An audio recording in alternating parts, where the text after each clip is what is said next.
we lagging behind? Are we running ahead? Or are we right on time?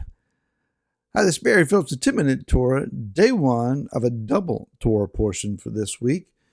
Behar on the Mount and Bechukotai in my laws.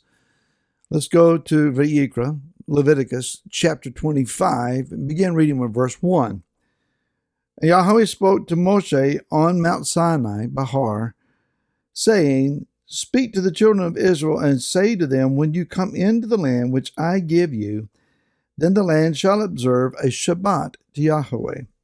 6 years you sow your field, 6 years you prune your vineyard, and gather in its fruit.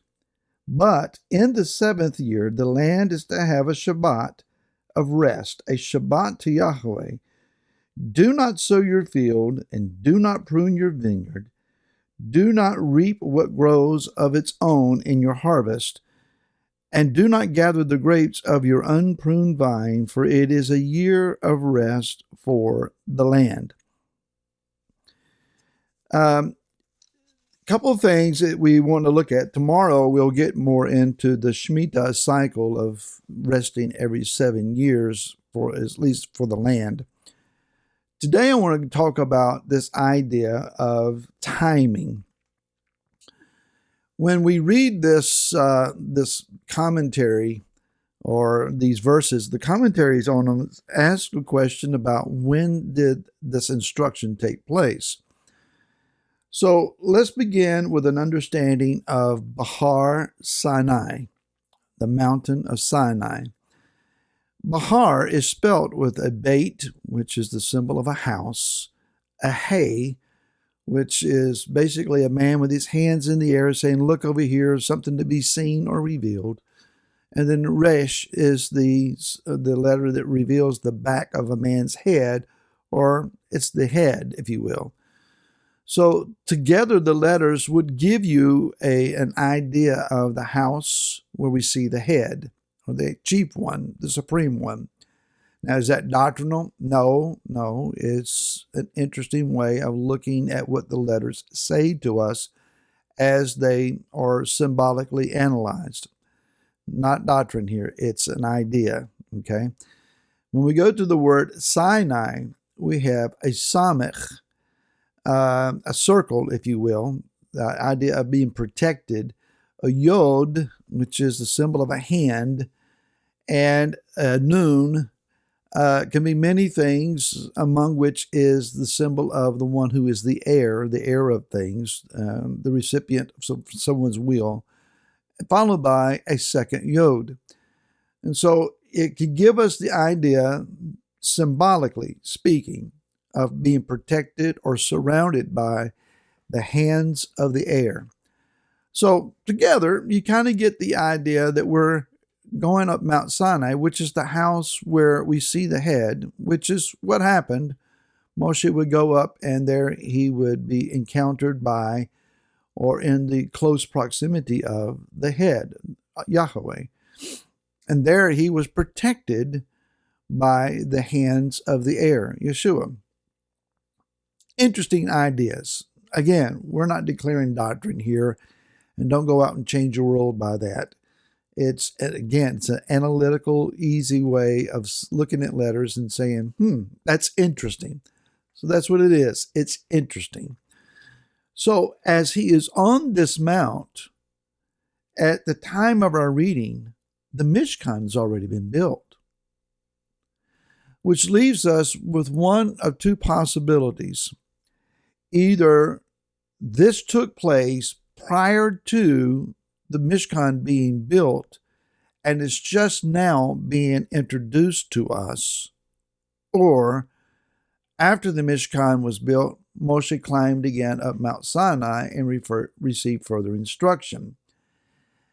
That second scenario, an option, really doesn't hold as much credibility, because at the beginning of this book, the Mishkan, the tabernacle, has been completed, and Yah is now speaking to Moshe from over the mercy seat inside the Holy of Holies, the Kadosh Kadashim, if I can say that, And it doesn't appear that it gives us an idea that Moshe ever went back up on the mountain. That is because the revelation that was on the mountain has now been moved down into the center of the camp in the environment and functions of the Mishkan. So whatever Mount Sinai was previous, the Mishkan now is in its current state. Therefore, we must understand that these instructions, I think the best choice is that these instructions were received earlier, but they're only now, yes, a bit out of sequence, but the Torah does that. Only now do we begin to hear these instructions. Now, then we lead to the obvious question, why? Why does the Torah wait until now to begin to reveal these things to us? Why wasn't it shown to us earlier when it actually would have happened? So perhaps one of the reasons of giving it to us now is to suggest to us that we need the function of the tabernacle, the closer proximity of the Shekinah, the manifested presence of Yah, to encourage us and illuminate us so that we can receive this level of instruction. If you can go remember all the way back to when it was that you were first born again, you weren't ready when you got up off your knees from prayer or however that happened. Let's just say within the first few days of you being born again, you were not ready for an in-depth study of the book of Revelation. Indeed, most people still aren't.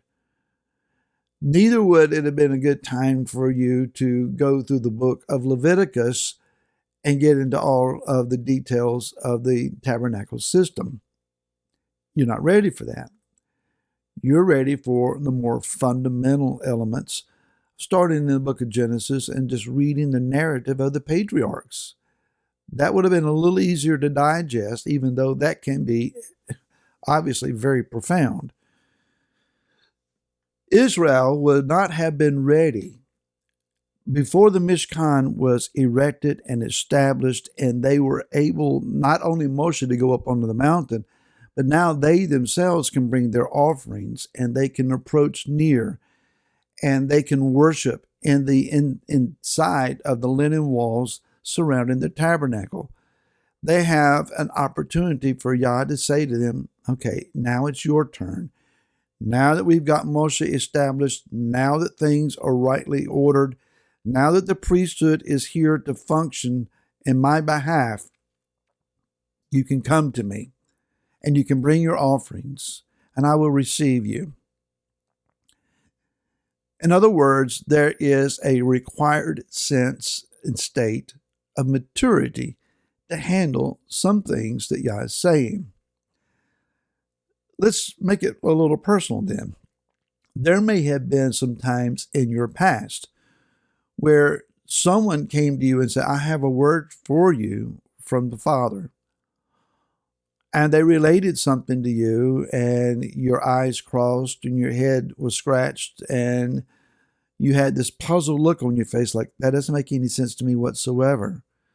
But like Miriam, the mother of Yeshua, hiding things in her heart, you just kind of touch it away and say, well, we'll see. And you've been waiting for it someday. Well, why wait? Why the tarrying? Why do visions tarry? And it's because we do not have the stability or the spiritual maturity, or we're just out of the right season and timing for certain things to come to pass. So what I'm saying to you is there may be some things that you've written off and thought, that'll never happen. And Yah is just simply waiting until the appropriate time and until you are stable and ready, that you have the capacity, you may have the spiritual skill set to actually function in whatever was said to you in some times past. Maybe you believe that the Father's given you a vision and a dream, and you've been wondering, why is it frustrating? Why is it going to pass yet? Timing. Not lagging behind. Don't run ahead. The key is to walk right on time. And I hope you can do that today. And I hope to see you again tomorrow. So then, shalom.